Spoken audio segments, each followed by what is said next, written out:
வணக்கம் நண்பர்களே, இன்னைக்கு நம்ம டாப் 20 பெஸ்ட் ஆக்டர்ஸ் ஆஃப் 2025 தான் பார்க்க போகிறோம். ஸோ அதாவது வழக்கமாக நம்ம டாப் 10 தான் பண்ணுவோம். பட் போன வருஷம் நிறைய நடிகர்கள் சூப்பராக நடிச்சிருந்தாங்க. நிறைய புது புது நடிகர்களையுமே இந்த ஒரு லிஸ்ட்டில் நான் ஆட் பண்ணியிருக்கேன். அதனால் நான் டாப் 20 வச்சிருக்கேன். அண்ட் இந்த லிஸ்ட்டை நான் எப்படி போட்டிருக்கேன்னா, அந்த திரைப்படங்களில் அவங்களுக்கு நடிக்கக்கூடிய அளவுக்கான காட்சிகள் எந்த அளவுக்கு இருந்துச்சு, அதில் அவங்க எப்படி பெர்ஃபார்ம் பண்ணாங்க அப்படிங்கிறத சேர்த்து தான் இந்த லிஸ்ட்டை நான் போட்டிருக்கேன். சரி வாங்க நண்பர்களே, டாப் 20 பெஸ்ட் ஆக்டர்ஸ் ஆஃப் 2025 போயிடுவோம். நான் தான் உங்கள் Murugan. Thank you your honour, thank you. இந்த லிஸ்ட்ல 20வது இடத்தை பிடிச்சிருக்கக்கூடிய ஆக்டர் யாருன்னா, நம்ம 11 திரைப்படத்தில் வந்த நவீன் சந்திரா அப்படிங்கிற இந்த ஒரு ஆக்டர் தான். ஸோ இந்த திரைப்படம் வந்துட்டு ஒரு சூப்பரான படம். இவருடைய கேரக்டருமே ரொம்ப சூப்பராக இருக்கும். பட் ஆக்டிங் பார்த்தீங்கன்னா ஸ்டார்டிங்ல இருந்து எண்டு வரைக்கும் ஒரே ரியாக்ஷனை மட்டும் தான் கொடுத்துட்டு இருப்பாரு. ஸோ ஒரு போலீஸ் ஆஃபீஸராக வருவார், முகத்தை ஒரு மாதிரி உருன்னு வச்சுக்கிட்டு நடிச்சிருப்பாரே தவிர, ஸோ வெர்சாட்டிலான ஆக்டிங் இந்த திரைப்படத்தில் இவர்கிட்ட இருந்து வந்திருக்காது அப்படின்னு தான் சொல்லணும். இவர் போலீஸாக இருக்கிறப்பவும் சரி, அப்புறம் பெஞ்சமின் தான் இவர் ரிவீல் ஆனக்கு அப்புறமும் ஒரே மாதிரியான நடிப்பை தான் வெளிப்படுத்தியிருப்பாருன்னு சொல்லலாம். பெருசாக வித்தியாசமே தெரியாது. அண்ட் இந்த திரைப்படத்தினுடைய கதையுமே வந்துட்டு பார்த்தீங்கன்னா இவருடைய நடிப்பு திறமையை வெளிக்காட்டுற அளவுக்கான ஒரு கதை அப்படின்னு சொல்லிட முடியாது. ஸோ ஒரு மாதிரி டெரரான ஒரு ஃபேஸை வச்சுக்கிட்டு இருப்பாரு. ஸோ அதையுமே அவர் சூப்பராக பண்ணியிருந்தாரு அப்படிங்கிறதுனால இந்த லிஸ்ட்டில் இவருக்கு 20வது பொசிஷனை கொடுக்குறாங்க. அடுத்து 19வது இடத்துல இருக்கக்கூடிய ஆக்டர் யாருன்னா, நம்ம ஆரியன் திரைப்படத்தில் வந்த விஷ்ணு விஷால் அவர்கள் தான். இவருடைய ஆக்டிங் இந்த திரைப்படத்தில் ரொம்ப சூப்பராகவே இருக்கும். ஆனால் இவருமே வந்துட்டு ஸ்டார்டிங் டு எண்ட் வரைக்கும் ஒரே மாதிரியான ரியாக்ஷன் மட்டும் தான் இந்த திரைப்படத்தில் பண்ணியிருப்பார் அப்படின்னே சொல்லலாம். ஆரம்பத்தில் அவருடைய மனைவியோட இருக்கிற மாதிரி சில காட்சிகளை காட்டுவாங்க. அந்த இடத்துல முதற்கொண்டுமே வந்துட்டு அவர் உருனே தான் முகத்தை வச்சுட்டு இருப்பாரு. அண்ட் வில்லனை கண்டுபிடிக்கிறதுக்கு குழம்புறது, முயற்சி பண்ணுறது, அந்த முயற்சியில் தோத்து போனதுக்கப்புறமா அதுக்கு ஒரு ரியாக்ஷன் சொல்லிட்டு இந்த மாதிரி ஒரே மாதிரியான ரியாக்ஷன் தான் ஸ்டார்டிங் டு எண்டு வரைக்குமே இவருமே வந்துட்டு இந்த திரைப்படத்தில் கொடுத்துருப்பாருன்னே சொல்லலாம். ஸோ கிட்டத்தட்ட 11 திரைப்படத்தில் வந்த நவீன் சந்திரா மாதிரி தான் இவருக்கான கேரக்டருமே இந்த திரைப்படத்தில் டிசைன் பண்ணியிருப்பாங்க. பட் அவரை விட இவர் இந்த படத்தில் ரொம்ப சூப்பராக பெர்ஃபார்ம் பண்ணியிருப்பார். அதனால் இவருக்கு நான் வந்து 19th பொசிஷனை கொடுத்துருக்கேங்க. அடுத்து 18th பிளேஸில் இருக்கக்கூடிய அந்த ஆக்டர் யாருன்னு கேட்டிங்கன்னா, நம்ம கூலி திரைப்படத்தில் நடித்த சூப்பர் ஸ்டார் ரஜினிகாந்த் அவர்கள் தான். ப்ரோ, தலைவரை தூக்கி 18வது இடத்துல வச்சிருக்கியா ப்ரோ அப்படின்னு சொல்லி கேட்டிங்கன்னா, அஃப்கோர்ஸ் இந்த திரைப்படத்தில் வந்துட்டு இவருடைய நடிப்பு திறமைக்கு தீனி போடுற அளவுக்குலாம் இந்த திரைப்படத்தில் எந்த ஒரு காட்சியும் இல்லை. அந்த அளவுக்கு இவர் நடிக்கவும் இல்லை அப்படின்னு தான் சொல்லணும். தான் நண்பன் இறந்துட்டான் அப்படிங்கிற செய்தி கேட்குறப்போ கொஞ்சம் சோகமான ஒரு ஆக்டிங் அந்த இடத்துல காட்டியிருப்பாரு. அதுக்கப்புறமா தான் நண்பனை கொன்னவன் யாருன்னு தேடி போகிறப்போ அந்த இடத்துல கன்ஃபியூஷனான ஒரு ஆக்டிங்கை காட்டியிருப்பாரு. அதுக்கப்புறம் சுத்திகாசனை நம்ம தயால் பிடிச்சி வச்சிருக்கிறப்போ ஒரு பதட்டமான கன்ஃபியூஷனான ஒரு நடிப்பை வந்து காட்டியிருப்பாரு. ஸோ இந்த இடங்கள் தான் இவர் நடிக்கிற மாதிரியே தெரியும். மற்ற இடத்துலலாம் வந்து பார்த்தீங்கன்னா நம்ம நார்மல் சூப்பர் ஸ்டார் எப்படி பிஹேவ் பண்ணுவாரோ அப்படிதான் வந்துட்டு இந்த திரைப்படத்தில் நடிச்சிருப்பாருன்னு சொல்லலாம். அண்ட் வழக்கம் போல இவர் நடந்து வர்றப்பெல்லாம் பேக்ரவுண்டில் மியூசிக்கை போட்டு இவருக்கு மாசினை தான் இந்த படத்தில் அதிகமாக வச்சிருப்பாங்க. அதனாலே இவர் நடிச்சாரு, இவருடைய நடிப்பு திறமைக்கு தீனி போடுற அளவுக்கு இந்த திரைப்படம் இருந்துச்சு அப்படின்னு சொல்லிட முடியாது. அண்ட் அதையும் தாண்டி அடுத்து நாம பார்க்கக்கூடிய நடிகர்களெல்லாம் இவரை இந்த திரைப்படத்தில் நடிச்சதை விட ரொம்ப சூப்பராகவே பெர்ஃபார்ம் பண்ணியிருக்காங்க. அதனால தான் இவரை தூக்கி நான் 18th பிளேஸில் வச்சிருக்கேங்க. அடுத்து 17th பிளேஸில் இருக்கக்கூடிய நடிகர் யாருன்னா, நம்ம சிறை திரைப்படத்தில் வந்த விக்ரம் பிரபு அவர்கள் தான். ஸோ இவர் இந்த திரைப்படத்தில் ரொம்ப சூப்பரான ஒரு பெர்ஃபார்மன்ஸ் கொடுத்திருந்தாரு. அண்ட் ஆல்சோ நிறைய வேரியேஷன்ஸுமே காட்டியிருந்தாருன்னு சொல்லலாம். ஸ்டார்டிங்கில் ஒரு நல்ல நேர்மையான போலீஸ் ஆஃபீஸர் எப்படி இருப்பானோ அந்த மாதிரி ரொம்ப சூப்பராகவே நடிச்சிருப்பாரு. அப்புறம் தான் கூட வர்ற கைதி நல்லவன்னு தெரிஞ்சுக்கிட்டு அதை புரிஞ்சுக்கிற மாதிரி அழகாகவே ஃபேஸ் எக்ஸ்பிரஷன்லாம் காட்டியிருந்தாரு. அண்ட் அவருக்கு அந்த கோர்ட்டில் ஹெல்ப் பண்ணுறப்ப கூட ஒரு மாதிரி பதட்டமான ஒரு சுச்சுவேஷனை எப்படி ஹேண்டில் பண்ணுறதுங்கிற மாதிரியான நடிப்புமே ரொம்ப அருமையாக இருந்துச்சு. ஸோ படம் முழுக்கவே இவரை பார்க்குறப்போ ஒரு நல்லவன் ஆனால் கெட்டவங்களுக்கு மத்தியில் ஒரு நல்லவங்களை காப்பாற்றணும்னு நினைக்கக்கூடிய ஒரு நல்லவன் எப்படி பிஹேவ் பண்ணுவானோ அந்த மாதிரியான ஒரு பிஹேவியர் அழகாகவே இவருடைய ஃபேஸ் எக்ஸ்பிரஷன் மூலமாக வெளிப்படுத்தினாரு. அண்ட் ஆல்சோ லைட்டாக இவரை பார்க்குறப்போ வெகுலிங்கிற மாதிரியான ஃபீலுமே வரும். அப்படியுமே நடிச்சிருந்தாருன்னு சொல்லலாம். அதனாலேயே இவரை இந்த லிஸ்ட்டில் நான் 17th பொசிஷனில் வைக்கிறேன். ஆனால் இதுக்கப்புறமா வரக்கூடிய நடிகர்கள் இவரை விடவே நல்லா பெர்ஃபார்ம் பண்ணியிருக்காங்க. அதனால தான் இவருக்கு இந்த பொசிஷனுங்க. அடுத்ததாக 16th பிளேஸில் இருக்கக்கூடிய நடிகர் யாருன்னு கேட்டிங்கன்னா, தக் லைஃப் திரைப்படத்தில் வந்த நம்ம உலகநாயகன் கமலஹாசன் அவர்கள். என்ன ப்ரோ சொல்கிற, இவரை தூக்கி 16வது இடத்துல வச்சிருக்கே அப்படின்னு சொல்லி கேட்டிங்கன்னா, எஸ், இவர் வந்துட்டு எவ்வளவோ திரைப்படங்கள் நடிச்சிருக்கலாம், அதில் எல்லாம் பெஸ்ட்டாக பெர்ஃபார்ம் பண்ணியிருக்கலாம். ஆனால் இந்த தக் லைஃப் திரைப்படத்தில் வந்து பார்த்தீங்கன்னா இவர் அவ்வளோ வேரியேஷன்ஸ் அந்த நடிப்பில் காட்டியிருக்காரு அப்படின்னு சொல்லிடவே முடியாது. படம் முழுக்கவே வந்துட்டு கேஷுவலான ஒரு நடிப்பை தான் வெளிப்படுத்தியிருப்பார்னு சொல்லலாம். அந்த ஸ்டார்டிங் சீக்வன்ஸில் அந்த போலீஸ்காரனுங்க அந்த இடத்த சுத்து போட்டுருவாங்க, அப்போ மட்டும்தான் கொஞ்சம் பதட்டப்படுற மாதிரியான ஆக்டிங் இருக்கும். அந்த ஒரு சீக்வன்ஸை தாண்டினதுக்கப்புறம் வந்து பார்த்தீங்கன்னா படம் முழுக்கவே ஒரு கேஷுவலான நடிப்பு, அழுகை, சிரிப்பு, சந்தோஷம், கோவம்னு எந்த ஒரு வேரியேஷன்ஸுமே இருக்காது. நார்மலாக போவார் வருவார், இப்படி தான் அந்த படம் முழுக்கவே வந்துட்டு இருப்பாரு. அப்புறம் அந்த இன்ட்ரோல் பிளாக்ல அவருடைய நடிப்பு நல்லா இருக்கும். அதாவது சாவையே ஒருத்தன் நேரில் பார்த்தா எப்படி இருக்கும் அதை வந்து பார்த்தீங்கன்னா அழகாகவே ஃபேஸ் எக்ஸ்பிரஷன் மூலமாக வெளிக்காட்டியிருப்பாரு. அண்ட் நம்ம சிம்பு அவர்கள் வந்துட்டு அவருக்கு துரோகம் பண்ணுறப்போ நான் வளர்த்த பையனே வந்துட்டு எனக்கு துரோகம் பண்ணிட்டானேன்னு சொல்லிட்டு ஒரு மாதிரி சின்ன ஸ்மைல் மூலமாக அதை வெளிப்படுத்தியிருப்பார். அதெல்லாமே கொஞ்சம் நல்லா இருக்கும். அப்புறம் செகண்ட் ஹாஃப்ல மறுபடியும் ஒரு கேஷுவலான ஆக்டிங் தான். அதாவது தன்னை கொல்ல ட்ரை பண்ணவங்களையெல்லாம் நான் பழி வாங்கணும் அப்படிங்கிற மாதிரி இறங்கியிருப்பாரு. அந்த இடமெல்லாம் அவர் அவ்வளோ சூப்பராக நடிச்சார்னு சொல்ல முடியாது. பட் கிளைமேக்ஸில் நம்ம சிம்பு அவர்களோட அவருடைய இன்ட்ராக்ஷன்ஸ் எல்லாமே ரொம்ப ரசிக்கும்படியாக இருக்கும். ஸோ ஆக மொத்தத்தில் கமலஹாசன் அவர்கள் எப்பேற்பட்ட நடிகர். ஆனால் இந்த திரைப்படத்தில் அவருடைய ஒரு 10% ஆஃப் ஆக்டிங் தான் தெரிஞ்சுது அப்படின்னே சொல்லலாம். அதனாலேயே அந்த 10% அவர் காட்டினதுனாலேயே இந்த லிஸ்ட்டில் அவர் 16th பிளேஸில் இருக்காருங்க. அடுத்து 15th பிளேஸில் இருக்கக்கூடிய ஆக்டர் யாருன்னா நம்ம சக்தி திருமகன் திரைப்படத்தில் வந்த விஜய் ஆண்டனி அவர்கள். மார்கன் அப்படிங்கிற திரைப்படமும் அவர் நடிச்சிருக்காரு. அதுலேயுமே நல்ல பர்ஃபார்மன்ஸ் பண்ணியிருப்பாரு. பட் அதை விடவே ஒரு படி மேலே சக்தி திருமகன் திரைப்படத்தில் ரொம்ப சூப்பரான பர்ஃபார்மன்ஸ் கொடுத்துருந்தாருன்னு சொல்லலாம். ஸோ ஸ்டார்டிங்கில் எந்த ஒரு பதட்டமும் இல்லாமல் இந்த கமிஷன்லாம் வாங்கிட்டு ஜாலியாக இருக்கிற மாதிரியான ஒரு பேச்சுலராக வருவார். அதுக்கப்புறம் அவருக்கு ஒரு பெரிய ப்ராஜெக்ட் வர்றப்போ அதை எடுக்கலாமா வேணாமாங்கிற ஒரு சந்தேகம் அதை வந்துட்டு அவருடைய ஃபேஸில் ரொம்ப சூப்பராக காட்டியிருப்பார். அண்ட் இன்ட்ரோல் பாக் கிட்ட நெருங்க நம்ம மாட்டிக்குவோமோங்கிற அந்த பதட்டம் எல்லாம் வந்து பார்த்தீங்கன்னா ரொம்ப சூப்பராகவே வெளிப்படுத்தியிருந்தாருன்னு சொல்லலாம். அப்புறம் அந்த வில்லனுங்க கிட்ட சிக்கிட்டக்கப்புறம் கூட பயத்தை உள்ளே வச்சுக்கிட்டு அது வெளியே தெரியாத மாதிரியான ஒரு ஆக்டிங்கை வந்துட்டு கொடுத்துருப்பாரு. அதெல்லாமே ரொம்ப சூப்பரான பர்ஃபார்மன்ஸ்னு சொல்லலாம். அண்ட் செகண்ட் ஹாஃப் ஃபுல்லாகவே ஒரு கோவத்தோட இறங்கி சம்பவம் பண்ற மாதிரியான ஆக்டிங் அதெல்லாம் வந்துட்டு ஒரு மாஸ் ஆக்டருக்கு ஈக்குவலான பெர்ஃபார்மன்ஸ் இவர் கொடுத்திருந்தார் அப்படின்னே சொல்லலாம். ஸோ என்னதான் நிறைய வேரியேஷன்ஸ் இந்த திரைப்படத்தில் இல்லைன்னாலும் கிடைச்ச வேரியேஷன்ஸ்ல பயங்கரமான ஒரு பெர்ஃபார்மன்ஸை கொடுத்ததுனாலேயே நம்ம விஜய் ஆண்டனி அவர்களுக்கு இந்த லிஸ்ட்ல 15th பிளேஸ் நான் கொடுத்துருக்கேங்க. அடுத்து 14th பிளேஸ்ல இருக்கக்கூடிய நடிகர் யாருன்னா நம்ம டிராகன் திரைப்படத்தில் நடித்த பிரதீப் ரங்கநாதன் அவர்கள் தான். ஸோ டியூட் திரைப்படத்திலும் கிட்டத்தட்ட அதே மாதிரி சேம் ஆக்டிங் தான் இருக்கும். அதனால 2 திரைப்படத்துக்கும் சேர்த்து வச்ச மாதிரி 14th பிளேஸை நம்ம கொடுத்துடலாம். இவர் நடிக்கக்கூடிய அந்த திரைப்படங்களில் எல்லா வகையான வேரியேஷன்ஸுமே இருக்கும். அதாவது இந்த கோவப்படுறது, பதட்டப்படுறது, சந்தோஷப்படுறது, அழுகிறதுன்னு சொல்லிட்டு எல்லா வகையான நடிப்புமே இவர் நடிச்சிருவாரு. ஆனால் எல்லாத்துலேயுமே கொஞ்சம் ஓவர் ஆக்டிங்காக பண்ணுவார் அப்படின்னு தான் சொல்லி ஆகணும். லவ் டுடே திரைப்படத்தில் கூட அதே மாதிரி தான் நடிச்சிருப்பாரு. ஆனால் அவருக்கு அந்த ஓவர் ஆக்டிங் பண்ணுறது தான் அவருடைய ஸ்பெஷாலிட்டி அப்படின்னே சொல்லலாம். ஸோ பிரதீப் ரங்கநாதன் திரைப்படம்னாவே எல்லாமே இருக்கும், ஆனால் எல்லாமே கொஞ்சம் ஓவராக இருக்கும் அப்படிங்கிற மாதிரி தான் இப்போ வரைக்குமே மக்கள் பார்த்துக்கிட்டு இருக்காங்க. அதுக்கேற்ற மாதிரி தான் அவருடைய நடிப்புமே இருக்கும் அப்படின்னு சொல்லலாம். இந்த டிராகன் திரைப்படத்தை நீங்கள் எடுத்துக்கிட்டிங்கனாலும் ஸ்டார்டிங்கில் வந்துட்டு அப்பா அம்மா கிட்ட நல்லவ மாதிரி நடிக்கிறது, அதுக்கப்புறம் தன்னுடைய காதலை விட்டுட்டு போயிட்டா அப்படின்னு தெரிஞ்ச உடனே பயங்கரமாக உட்காந்து அழுகிறது, அதுக்கப்புறம் தான் அதிகமாக சம்பாதிக்கணும்னு சொல்லிட்டு காமெடி சீக்வன்ஸ்லாம் வந்துட்டு பார்த்தீங்கன்னா நல்லாவே நடிச்சிருப்பாருன்னு சொல்லலாம். அண்ட் செகண்ட் ஹாஃப்ல தான் காலேஜில் பண்ணதெல்லாம் தப்பு, படிக்கிறது தான் கரெக்டுன்னு சொல்லிட்டு திருந்துற அந்த ஒரு இடமுமே வந்துட்டு நல்லா இருந்துச்சு. அண்டு இப்போ இருக்கக்கூடிய யங்ஸ்டர்ஸ் திருந்துற மாதிரி வசனம் பேசினதுமே நல்லா இருந்துச்சுன்னு சொல்லலாம். பட் எல்லாமே ஓவர் ஆக்டிங்காக இருந்துச்சு. அதுதான் நம்ம பிரதீப் ரங்கநாதன் அவர்களுடைய பிளஸ் அண்ட் மைனஸ் ரெண்டுமே அதுதான் அப்படின்னே சொல்லலாங்க. ஸோ டியூட் திரைப்படத்தில் வந்தாலும் நான் சொல்ல வேண்டியதில்லை, அதில் எந்த மாதிரி பர்ஃபார்மன்ஸ் கொடுத்தாரோ சேம் அதே மாதிரி தான் இந்த படம் முழுக்கவே நடிச்சிருந்தாரு. ஸோ அதனால் 2 படத்துக்கும் சேர்த்து வச்ச மாதிரி இவருக்கு இந்த லிஸ்ட்டில் 14th பிளேஸை கொடுக்குறேங்க. அடுத்து 13th பிளேஸை பிடிச்சிருக்கக்கூடிய அந்த ஒரு நடிகர் யாருன்னா இட்லி கடை திரைப்படத்தில் வந்த நம்ம தனுஷ் அவர்கள்.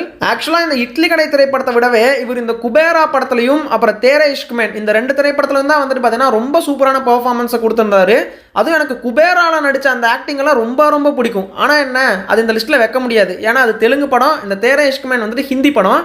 இந்த லிஸ்ட்டு ஒன்லி தமிழ் ஃபிலிம் அப்படிங்கிறதுனால நம்ம இட்லி கடை திரைப்படத்தை மட்டும் எடுத்துகிட்டு வந்திருக்கோம். ஸோ இந்த ஒரு திரைப்படத்தில் ஸ்டார்டிங்கில் அந்த சின்ன பையனாக வர்ற மாதிரி இருக்கிறது, தான் அப்பா கிட்ட தான் மேம்பட்ட வாழ்க்கைக்கு போகணும்னு கேட்குற அந்த காட்சியாக இருக்கட்டும், அதுக்கப்புறமா ஃபாரினில் நம்ம அருண் விஜய் அவர்கள்கிட்ட ஒரு மாதிரி பயந்து நடிக்கிற அந்த காட்சிகளாக இருக்கட்டும், அப்புறம் தான் அப்பா இறந்து போன செய்தியை கேட்டு அதிர்ந்து போகிற அந்த காட்சிகள், அப்புறம் அந்த இட்லி கடை என்ன பண்ணலாம், நாமளே வச்சுக்கலாமா வித்துடலாமான்னு ஒரு மாதிரி குழப்பமான அந்த சில எக்ஸ்பிரஷன்ஸு, அப்புறம் அந்த பழைய இட்லி டேஸ்ட் வந்துருச்சு அப்படிங்கிறப்ப அவருடைய ஒரு சிரிப்பாக இருப்பாருங்க. அந்த பேக்ரவுண்ட் மியூசிக்குக்கும் அவருடைய ஆக்டிங்குக்கும் அவ்வளோ சூப்பராக இருக்கும் அந்த சீனு. அப்புறம் நம்ம அருண் விஜய் அவர்கள் கூட ஃபைட் பண்ணுறப்ப அவருடைய கோபம் ரொம்ப அழகாக இருந்துச்சு. அதுக்கப்புறம் அந்த இட்லி கடை எரிஞ்சு போகிறப்போ அதை நினச்சி கவலைப்பட்டு மனசுடைஞ்சு அழுவார். அந்த சீக்வன்ஸுமே வந்துட்டு ரசிக்கும்படியாக இருந்துச்சுன்னு சொல்லலாம். இந்த மாதிரி இந்த திரைப்படத்தில் நிறைய வேரியேஷன்ஸுமே இருந்துச்சு. அந்த எல்லா வேரியேஷனுக்கும் ஏற்ற மாதிரி நடிப்புமே வந்துட்டு ஒரு அழகான நடிப்பையுமே ப்ரெசென்ட் பண்ணியிருந்தாரு நம்ம தனுஷ் அவர்கள் அப்படின்னு தாங்க சொல்லணும். ஸோ அதனாலே இந்த லிஸ்ட்டில் இவர் 13th பிளேஸில் இருக்கார். அடுத்து 12th பிளேஸில் இருக்கக்கூடிய நடிகர் யாருன்னு கேட்டிங்கன்னா நம்ம குடும்பஸ்தன் திரைப்படத்தில் வந்த மணிகண்டன் அவர்கள் தான். ஸோ ஒரு மிடில் கிளாஸ் ஆண் எந்த மாதிரியான பிஹேவியர் கொண்டிருப்பான் அப்படிங்கிறத அழகாக தன்னுடைய நடிப்பின் மூலமாக இந்த திரைப்படத்தில் காட்டியிருந்தாருன்னே சொல்லலாம். அப்புறம் ஒரு ஆம்பளை பண கஷ்டத்தினால என்னென்ன பாடுபடுறான் அப்படிங்கிறத தன்னுடைய ஆக்டிங் மூலமாக வெளிப்படுத்தியிருந்தாருன்னு சொல்லலாம். அண்டு நிறையா காட்சிகளில் இவருடைய பதட்டப்படக்கூடிய சீன்ஸ் எல்லாம் இப்போ வரைக்குமே ஒரு மீம் டெம்ப்ளேட்டாகவே மாறி இருக்கு. அதுவும் அந்த சிவப்பு தொப்பி அப்படிங்கிற அந்த சீக்வன்ஸு. ஸோ இந்த திரைப்படத்துலையுமே சந்தோஷம், கோபம், குழப்பம், பதட்டம் இது எல்லாத்தையுமே வந்து பார்த்தீங்கன்னா சூப்பராகவே ஹேண்டில் பண்ணி நடிச்சிருந்தாரு நம்ம மணிகண்டன் அவர்கள். அண்ட் அவர்கிட்ட ஒரு சுறுசுறுப்பான ஆட்டிடியூட் இந்த படம் முழுக்கவே இருந்துச்சு. ஸோ நம்ம எங்கேயுமே நம்மளை போர் அடிக்க விடாமல் ஒரு மாதிரி சுறுசுறுப்பாக ஏதோ ஒன்று பண்ணிகிட்டே இருந்தார். ஸோ இதெல்லாமே கலந்து ஒரு நல்ல பர்ஃபார்மன்ஸ் இவர்கிட்ட இருந்து இந்த திரைப்படத்தில் கிடச்சிது அப்படின்னே சொல்லலாம். அதனாலேயே இவருக்கு இந்த லிஸ்ட்டில் 12th பிளேஸை நான் கொடுத்துருக்கேங்க. அடுத்து 11வது இடத்துல இருக்கக்கூடிய நடிகர் யாருன்னு கேட்டிங்கன்னா 3BHK திரைப்படத்தில் நடித்தா நம்ம சித்தார்த் அவர்கள் தான். ஸோ இவருமே இதுக்கு முன்னாடி பார்த்தா நம்ம குடும்பஸ்தன் மணிகண்டன் மாதிரி தான். கிட்டத்தட்ட வந்து பார்த்தோன்னா இவருமே ஒரு மிடில் கிளாஸ் பையனுடைய பெயினை தான் இந்த திரைப்படத்தில் காட்டியிருப்பார். பட் அவரை விட இவர் ஒரு படி மேலே நிறைய வேரியேஷன்ஸ் காட்டியிருந்தாருன்னு சொல்லலாம். ஒரு சின்ன பையனாக வந்திருப்பார், அங்கேயுமே அவருடைய பெர்ஃபார்மன்ஸ் நல்லாயிருக்கும். அப்புறம் அந்த ஸ்கூலில் அவருடைய காதல் காட்சிகள் அது ஓரளவுக்கு பரவாயில்லையாக இருக்கும்னு சொல்லலாம். அப்புறம் வளர்ந்தக்கப்புறம் எப்படியாச்சும் அப்பா அம்மாவுக்கு ஒரு வீடை வாங்கி கொடுக்கணும்னு சொல்லிட்டு ஒரு குறிக்கோளோடு இருப்பார். அந்த காட்சிகளெல்லாம் அவருடைய நடிப்பு நல்லாயிருக்கும். அண்ட் முக்கியமாக ஆஃபீஸில் அந்த ஹெச்ஆர் கிட்ட அவமானப்படுவார் இல்லையா, அந்த ஒரு சீக்வன்ஸில் அவருடைய ஆக்டிங் ரொம்ப சூப்பராக இருக்கும். அப்புறம் அந்த வேலையை விட்டுட்டு வந்து தான் அப்பா அம்மா கிட்ட அழுகிற அந்த காட்சி, அது எல்லாத்துலேயுமே வந்துட்டு நம்ம சித்தார்த் அவர்கள் ரொம்ப சூப்பராகவே பெர்ஃபார்ம் பண்ணியிருப்பார். அப்புறம் தன்னுடைய ஸ்கூல் ஃப்ரெண்டை வந்துட்டு கல்யாணம் பண்ணிக்கலாமான்னு கேட்குற அந்த ஒரு சீக்வன்ஸு, அங்கேயுமே வந்துட்டு கொஞ்சம் எமோஷ்னலாக வந்துட்டு அவருடைய ஆக்டிங்கை கொடுத்துருப்பாரு. இந்த திரைப்படத்துலையுமே சந்தோஷம், சோகம், பதட்டம், அழுகை, இந்த மாதிரி நிறையா வேரியேஷன்ஸ் இருக்குது. அது எல்லாத்துலேயுமே சூப்பராக பண்ணியிருந்தாரு நம்ம சித்தார்த் அவர்கள்னு சொல்லலாம். ஸோ அதனாலே இந்த லிஸ்ட்டில் இவருக்கு 11th பிளேஸை கொடுத்துருக்காங்க. அண்ட் 10th பிளேஸில் இருக்கக்கூடிய ஆக்டர் யாருன்னா மாமன் திரைப்படத்தில் வந்து நம்ம சூரிய அவர்கள் தான். ஸோ இந்த திரைப்படத்தில் இவருடைய பெர்ஃபார்மன்ஸ் ரொம்ப சூப்பராகவே பண்ணியிருப்பாருன்னு சொல்லலாம். அதாவது அந்த மாமா பாசம், அந்த குழந்தை வயிற்றில் இருக்கிறப்பவே வந்து பார்த்தீங்கன்னா பாசத்தை வாரி வாரி இறைக்கிறது. அப்புறம் தாய் மாமா வந்துட்டு கொடி சுற்றி பிறந்த குழந்தைய பார்க்கக்கூடாது அப்படின்னு சொல்லிடுவாங்க. அப்போ மனசுடைஞ்சு ஒரு இடத்துல போய் உட்காந்து அழுதுகிட்டு இருப்பாரு. அந்த சீக்வன்ஸ் எல்லாம் ரொம்ப சூப்பராகவே அவர் நடிச்சிருப்பாரு. அப்புறம் அந்த ஒரு பையனால் குடும்பத்தில் நிறைய பிரச்சனைகள் ஏற்படும், அது எல்லாத்தையுமே ஃபேஸ் பண்ண முடியாமல் திணற மாதிரியான காட்சிகளுமே அவர் நல்லா நடிச்சிருந்தாரு. அந்த செகண்ட் ஹாஃபில் லட்டுவை ஒரு தடவையாவது பார்த்துடலாமான்னு சொல்லிட்டு அந்த மண்டபத்தில் தேம்பி தேம்பி அழுகிற மாதிரியான காட்சிகள். இந்த படத்தில் முழுக்க முழுக்க சோகம் தான் அதிகமாக இருக்கும், சந்தோஷம் வந்துட்டு கம்மியாக தான் இருக்கும். பட் அந்த சோகத்தை வந்து பார்த்தீங்கன்னா அவ்வளோ அழகாக பெர்ஃபார்ம் பண்ணி காட்டியிருந்தார் இந்த திரைப்படத்தில் நம்ம சூரிய அவர்கள் அப்படின்னு தான் சொல்லணும். அண்ட் கிளைமேக்ஸில் ஃபேமிலியெல்லாம் ஒன்றா சேர்ந்துட்டோம் அப்படிங்கிற ஒரு ஆனந்த கண்ணீர் அதுவுமே வந்துட்டு அழகாக இருக்கும். இதுக்கு முன்னாடி நடித்த கருடன் திரைப்படத்துலையோ அல்லது விடுதலை திரைப்படத்துலையோ இருக்கிற அளவுக்கான பெர்ஃபார்மன்ஸ் இந்த மாமன் திரைப்படத்தில் இல்லைன்னாலும் இந்த கேரக்டருக்கு இந்த படத்துக்கு ஏற்ற மாதிரியான நடிப்பை அழகாகவே கொடுத்துருந்தாரு. அதனாலே இவருக்கு இந்த லிஸ்ட்டில் 10th பொசிஷனை கொடுத்துருக்கோங்க. அடுத்து 9வது இடத்துல இருக்கக்கூடிய நடிகர் யாருன்னு கேட்டிங்கன்னா DNA திரைப்படத்தில் வந்த நம்ம அதர்வா அவர்கள் தான். ஸோ இந்த திரைப்படம் முழுக்கவே இவருடைய ஆக்டிங் தான் நம்மளை அப்படி உட்காந்து பார்க்க வச்சுது அப்படின்னு தான் சொல்லி ஆகணும். ஸோ ஸ்டார்டிங்லலாம் வந்துட்டு இந்த குடிச்சிட்டு எக்ஸை நினச்சிக்கிட்டு பைத்தியக்காரனாக இருக்கிற மாதிரிலாம் காட்டுவாங்க. அந்த இடத்துலையுமே அவருடைய ஆக்டிங் ரொம்ப சூப்பராக இருக்கும். அதுக்கப்புறம் கதைக்குள்ளே வந்தக்கப்புறம் அந்த குழந்தை காணாமல் போனக்கப்புறம் அவருடைய பதட்டம் இருக்குது பார்த்தீங்களா, அதுதான் வந்துட்டு பார்த்தீங்கன்னா படத்தையே நிப்பாட்டிச்சு. அவருடைய ஆக்டிங் ரொம்ப ரொம்ப முக்கியம் இந்த திரைப்படத்திற்கு அப்படின்னு தான் சொல்லி ஆகணும். இந்த படத்தில் அதிகமான வேரியேஷன்ஸ் கிடையாது, கொஞ்சம் கன்ஃபியூஸ்டாக இருப்பார், கொஞ்சம் பதட்டமாக இருப்பார் படம் முழுக்க. இப்படியே தான் அவருடைய கேரக்டர் நகரும். ஆனால் அதை அவர் சூப்பராக பண்ணதுனால தான் இப்போ வரைக்குமே அந்த படம் பார்க்கறதுக்கு அவ்வளோ ஸ்டெடியாக இருக்குது அப்படின்னே சொல்லலாம். இதுக்கு முன்னாடி பார்த்தா நிறைய நடிகர்கள் நிறைய வேரியேஷன்ஸோட நடிச்சிருந்தாலுமே எனக்கு என்னமோ இவருடைய ஆக்டிங் அவ்வளோ அட்ராக்டிவாக எனக்கு ஃபீல் ஆச்சு. அண்ட் ரொம்ப நேச்சுரலான ஆக்டிங்காக எனக்கு ஃபீல் ஆச்சு. ஸோ அதனாலேயே வந்துட்டு இந்த லிஸ்ட்டில் இவரை நான் தூக்கி 9th பிளேஸில் வச்சுருக்கேங்க. அடுத்து 8th பிளேஸில் இருக்கக்கூடிய நடிகர் யாருன்னா விடாமுயற்சி திரைப்படத்தில் நடித்தா நம்ம அஜித் குமார் அவர்கள் தான். ஸோ குட் பேட் அக்லி திரைப்படத்தை நான் கணக்கிலே எடுத்துக்கல, ஒன்லி விடாமுயற்சி. ஸோ இந்த ஒரு திரைப்படத்துலையுமே ஸ்டார்டிங்கில் ஒரு அழகான லவ்வர் பாய், ஒரு சாக்கோ பாய் மாதிரி வந்திருப்பாரு. அந்த போர்ஷன்ஸ்லையுமே அவருடைய நடிப்பு நல்லா இருக்கும். அண்ட் எப்போ வந்துட்டு நம்ம த்ரிஷா டிவோர்ஸ் வாங்கிடலாம், நான் இன்னொருத்தங்க கூட அஃபேரில் இருக்கேன் அப்படிங்கிற விஷயத்த தெரியப்படுத்துறாங்களோ அப்போ மனசுடைஞ்சு ஒரு மாதிரி அழுவார். அது ஒரு சின்ன போர்ஷன் தான், பட் அழகாகவே பண்ணியிருப்பாரு நம்ம அஜித் குமார் அவர்கள். தான் ஒய்ஃபை காணோம் அப்படின்னு சொல்லிட்டு பதட்டம் அடையார் அந்த காட்சியாக இருக்கட்டும். அப்புறம் அந்த காஃபி ஷாப்புக்குள்ளே போயிட்டு அங்கே மொக்க வாங்கிட்டு வருவார், அங்கேயுமே அவருடைய ஆக்டிங் பீக்கில் இருக்கும். அப்புறம் நம்ம அர்ஜுன் அவர்கள்கிட்ட தான் ஒய்ஃபை பற்றி விசாரிக்கக்கூடிய அந்த காட்சி ரொம்ப பதட்டத்தோட கொஞ்சம் விட்டால் அழுதுருவான்டாங்க அப்படிங்கிற ரேஞ்சுக்கு நடிச்சிருப்பார். அதாவது அழுதுருக்க மாட்டார், ஆனால் இன்னும் கொஞ்ச நேரம் இப்படியே விட்டோன்னா இவன் அழுதுருவான்டா அப்படின்னு சொல்லுவோம்ல, அந்த ரேஞ்சில் வந்து பார்த்தீங்கன்னா அந்த மீட்டரில் பிடிச்சி நடிச்சிருப்பாருன்னு சொல்லலாம். அது சூப்பரான ஒரு ஆக்டிங்னு சொல்லலாம். அப்புறம் இன்ட்ரோல் பிளாக்ல எல்லாரும் சுத்து போட்ட உடனே ஒரு மாதிரி கன்ஃபியூஷனான ஸ்டேட்டில் என் பொண்டாட்டி உசுரோட இருக்காளா இல்லை என்னடா பண்ணி தொலைஞ்சிங்கிற ஒரு மாதிரியான மூடில் வந்து நடிச்சிருப்பாரு. அப்புறம் பேங்க்ல போயிட்டு பணத்தை எடுத்துகிட்டு வர சொல்லுவாங்க, அந்த இடத்துல ஒரு மாதிரி பதட்டத்தோடையே போயிட்டு ஒரு மாதிரி அந்த மூட்லேயே இருப்பார். அப்புறம் one of the best acting என்ன அப்படின்னா இந்த திரைப்படத்தில் அந்த ஃபைட் இருக்கு பார்த்தீங்களா, ஃபைட் சீக்வன்ஸில் எப்போவுமே பயங்கர கோவத்தோடையோ இல்லை மாசா மூஞ்சி வச்சுக்கிட்டு தான் நம்ம ஆக்டர்ஸ் இருப்பாங்க, இந்த மாஸ் ஆக்டர்ஸ்லாம். ஆனால் இந்த திரைப்படத்தில் ஏதாவது பிரச்சனைக்கு தான் ஆகிருமாடா இவனுங்களை அடிக்கிறதுனாலங்கிற மாதிரியே தான் மூஞ்சி வச்சுட்டு நடிச்சிருப்பாரு. அந்த மீட்டர்லேயே தான் வந்துட்டு பார்த்தீங்கன்னா அவருடைய ஆக்டிங் இருக்கும். ஒரு மாசா வர்ற மாதிரியோ இல்லை ரொம்ப கோவத்தோட இருக்கிற மாதிரியோ அந்த மீட்டருக்கே இவர் போயிருக்க மாட்டார் இந்த படம் முழுக்கவே. அண்ட் ஏதோ ஒரு பொண்ணுக்கு மாஸ்க்லாம் போட்டு விட்டுருப்பாங்க, அதை பார்த்துட்டு நம்மளால தான் இப்படி ஆயிட்டாங்களோ அப்படின்னு சொல்லிட்டு அந்த இடத்துல மனசுடைஞ்சு அழுவார். அந்த இடமெல்லாம் நல்லா இருக்கும். அண்டு ரொம்ப பிடிச்ச இடம் எதுன்னா கிளைமேக்ஸில் நம்ம த்ரிஷா அவர்கள்கிட்ட ஐ லவ் யூ அப்படின்னு சொல்லிட்டு சொல்லுவார் பார்த்தீங்களா, அது வந்துட்டு அல்டிமேட்டான ஒரு ஆக்டிங் அப்படின்னு தான் சொல்லுவேன். அந்த கிளைமேக்ஸில் காதல், பதட்டம், பயம், அப்புறம் இவன் நம்மளை விட்டு போகிறாளேங்கிற சோகம், இது எல்லாத்தையுமே சேர்த்து வச்ச மாதிரி ஒரு நடிப்பை நடிச்சிருப்பாரு. ஸோ ஒரு அழகாக மைல்டான ஒரு ஆக்டிங் இந்த திரைப்படத்தில் இருந்துச்சு. இந்த படத்துலலாம் நம்ம பிரதீப் ரங்கநாதன் அவங்களை போட்டால் ஓவர் ஆக்டிங் பண்ணியே படத்துக்கு எடுத்துருவார். பட் இவர் வந்து பார்த்தீங்கன்னா எந்த அளவுக்கு கரெக்டாக நடித்தா அந்த சீன் ஒர்க் அவுட் ஆகுமோ அதை கேட்ச் பண்ணி நடிச்சிருப்பாரு நம்ம அஜித் குமார் அவர்கள். அதனாலே வந்துட்டு இவருக்கு இந்த லிஸ்ட்டில் 8th பிளேஸ் நான் கொடுத்துருக்காங்க. அடுத்து 7th பிளேஸில் இருக்கக்கூடிய ஆக்டர் யாருன்னா நம்ம மதராசி திரைப்படத்தில் நடித்த சிவகார்த்திகேயன் அவர்கள் தான். ஸோ ஸ்டார்டிங்கில் வந்துட்டு ஒரு பைத்தியம் மாதிரியான ஒரு பிஹேவியர் வந்துட்டு இருக்கும்.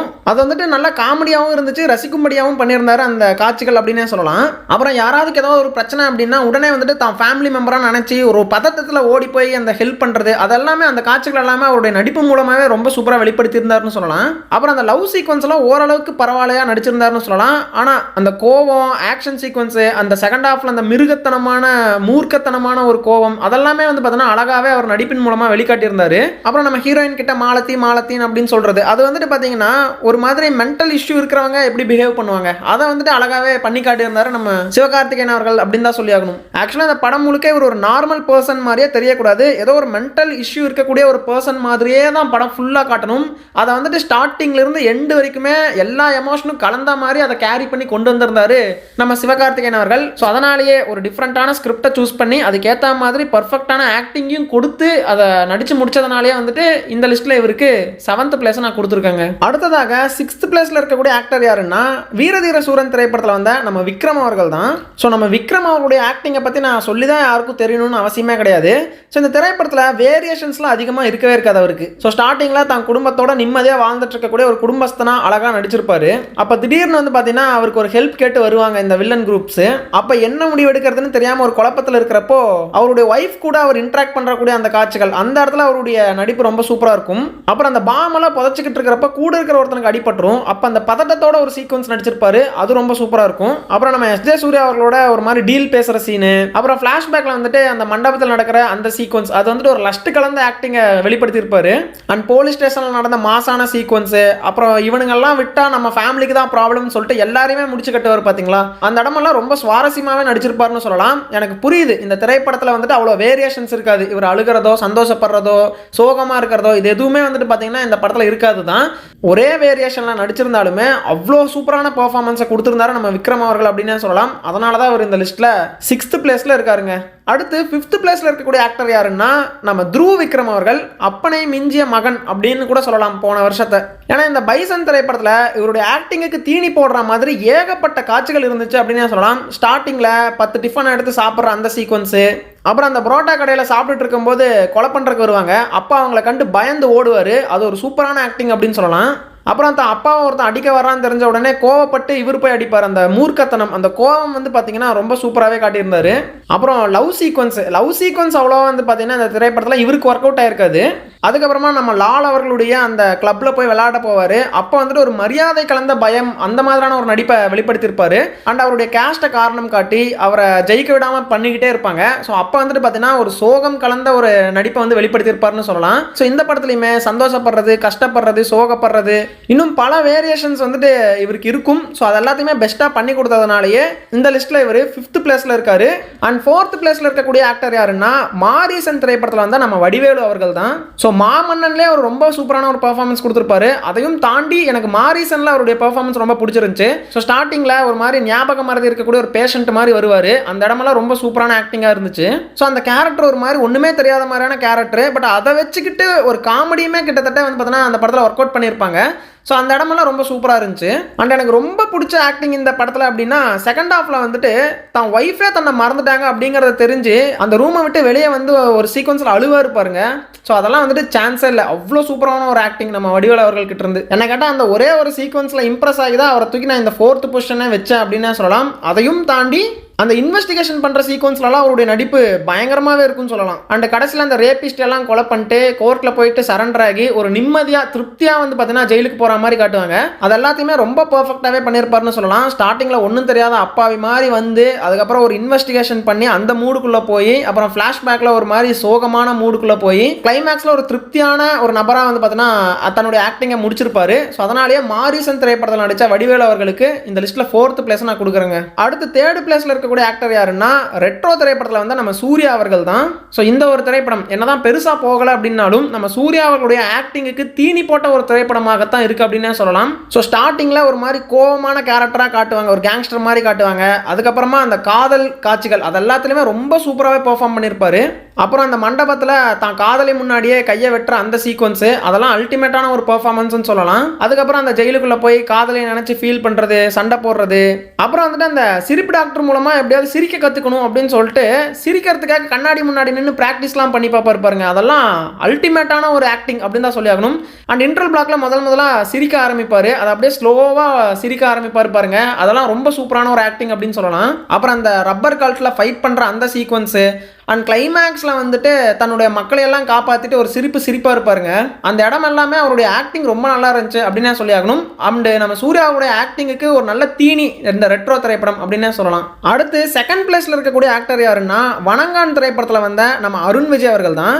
ஸோ இதெல்லாம் என்ன மாதிரியான ஆக்டிங் அப்படின்னு சொல்லிட்டு நான் சொல்ல வேண்டியதே இல்லை. அவ்வளோ சூப்பரான ஒரு கேரக்டர், அவ்வளோ சூப்பரான ஒரு ஆக்டிங். அதாவது பிதாமகன் திரைப்படத்தில் நம்ம விக்ரம் அவர்கள் இருக்கார்ல, அந்த மாதிரியான ஒரு கேரக்டரில் நிறைய வேரியேஷன்ஸுமே காட்டி நடிச்சிருந்தாரு நம்ம அருண் விஜய் அவர்கள் அப்படின்னு சொல்லலாம். ஸோ அந்த ஒரு கேரக்டரில் வெறும் மூர்க்கத்தனமாக கோவப்படுறது மட்டும் இல்லாமல் சிரிக்கிறது, அதே மாதிரி அழுகிறது, கிளைமேக்ஸில் வந்துட்டு தான் தங்கச்சி இழந்தக்கப்புறம் அழுவார் பாருங்க, அதெல்லாம் வந்துட்டு அல்டிமேட்டான ஒரு பெர்ஃபார்மன்ஸ் அப்படின்னு சொல்லலாம்.